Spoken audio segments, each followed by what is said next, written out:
Wow, another massive room. Well, 2 rooms, in fact. I'm really loving the colour palette, and I'm loving this, which is reminiscent of the carpets in this era. How good is that? So a good start. There's a lot to love in here. I love that rose in the ceiling. I think it's absolutely beautiful. I love the door handles. They're really period appropriate. The cabinetry, again, looks fantastic. I love the colour palette. But We walked in the door straight into a corner. Yeah. Yeah? Very conscious of that. Also, this is a stud wall. This door could go anywhere they want. one little planning detail has made a huge impact. Why didn't you swing it the other way or move it or shift it? Yeah, it was the It was original there, position, yeah. yeah, so we just kept it where it originally was. OK, Neil noted that during the 40s is a challenging period to reflect. At the beginning of the 40s, you were coming out of that late deco period, and there was an elegance to the homes. And then, of course, we hit wartime, and there was the austerity of war. So a lot of the houses that were built during the 40s were incredibly drab. So it's kind of interesting what you would latch onto to say, my house is 40s. I think there's just enough here. I'm glad they didn't go any more. He was not mad for the lights. I don't particularly like the wall sconces or the ceiling pendant. My favourite thing in here are the wardrobes. Yep. Shona wasn't as impressed by the period detailing. Shana, I'm sensing that you don't like this at all. You are super quiet. That is very dangerous. OK. So you walk in that hallway and they've got this beautiful shelf detail, very square. You look at the skirting boards in the other room, very square, almost like the strapping that's on the door. You look at the cornicing, you look at the ceiling. They are the most divine period details I've ever seen in a 40s house. And they give us this. To be brutally honest, I'm a bit confused. Yeah. I'm very confused. I don't know what to take. I don't know what to kind of keep the same. OK, you have a look at the edging on the arcs, the skirts and the dado rail. They are all curved. Everything in the rest of this house is sharp lines.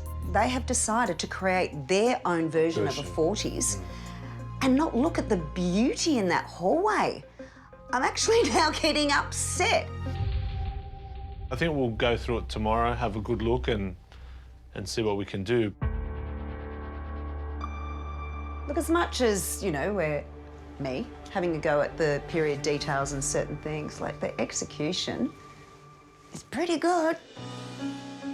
The attention to detail in the paintwork is excellent. It's beautifully cut in down here. The skirtings have a really nice crisp line along the grey. One level up from your neighbours next door in house 1. Into the study area.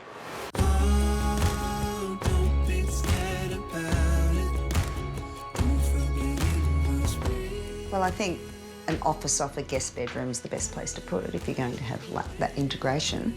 Darren thinks the finishes in the study are excellent. I thought this was like an engineered stone. I mean, that is absolutely crazy. It's a great choice. I love the allocation of all the drawers. The shelves are at the right level so you can still reach things. I think in terms of finishes and the way they've painted this, it's consistent with the bedroom. So as a luxury addition, I'm satisfied this adds value to the house. Good. But Shana was really wondering at this point, Sort of thinking, because it's such a big space, this could have been a walk-in robe.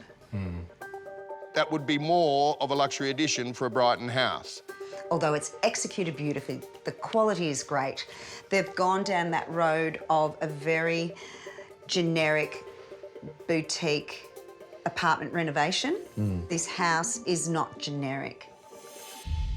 Oh, I actually don't know what exactly that means. If she's saying it's a bit vanilla, I personally don't think that, but that's her opinion. Yeah. Overall, I find this study space generous, but dull. Really dull, really bland. Neil doesn't want you to be disheartened by his feedback today. It's better to hear this in week 1 so you can course correct where needed. That's it, good and bad. Yeah, it wasn't too good. Yeah. A bit surprised. Deflated. Thought it would be a bit better, but You know, what can you do, mate? You put your heart and soul into it. They don't like it. What can you say? Yeah, exactly that.